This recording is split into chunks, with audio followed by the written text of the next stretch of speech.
And now we come to the thrilling time.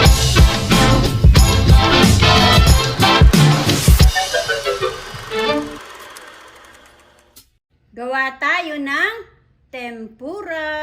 1/2 kilo ito na hipon. Pinutulan ko na siya ng sungot. Tatanggalin nyo lang dito. Yan, oh. Yan. Balatan nyo. Then hugasan nyo kasi tinatanggal ko talaga yung itim na yan. Konti lang. Yan. Tapos, ganyan nyo yung konti. Para may straight siya mamaya. Ayan. Dahan-dahan lang ka baka naman maputol. So, ganyan na siya. So, timplahan na natin ito. Lagyan natin ng konting asin. Depende sa inyong panglasa. Gamit po ako ng crispy fry. 1/2 tablespoon na crispy fry.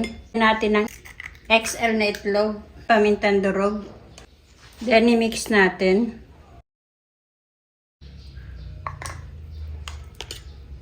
One-half cup na tubig ang nilagay natin. So, okay na to mga kamamsi. Lagyan natin yung ating harina ng pamintang durog. 1 teaspoon. Konting seasoning.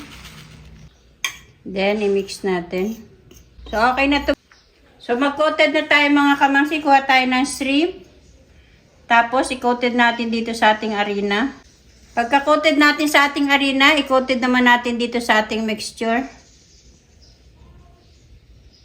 And then, iganyan nyo lang yan. Patuluin nyo. Saka natin ilagay sa ating breadcrumbs. Para crispy siya. Ito na siya mga kamamsi.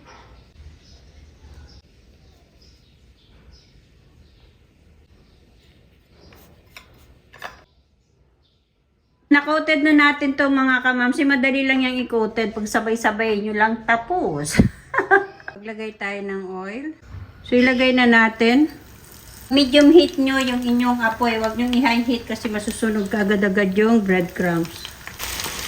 Hayaan nyo lang na mag-golden brown. Huwag nyo hahalu-haluin agad. Ganyan lang.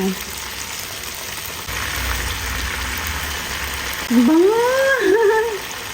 So, ayan. Tanggalin na natin yung nag-golden brown. Sarap na itong. Ang sarap na mga kamamsi. Try nyo ah. Wow, ang crispy niya.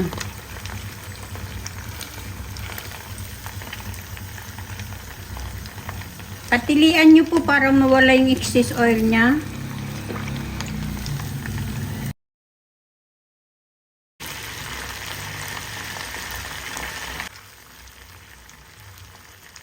Ipa-crispy nyo po kasi masarap na basta crispy.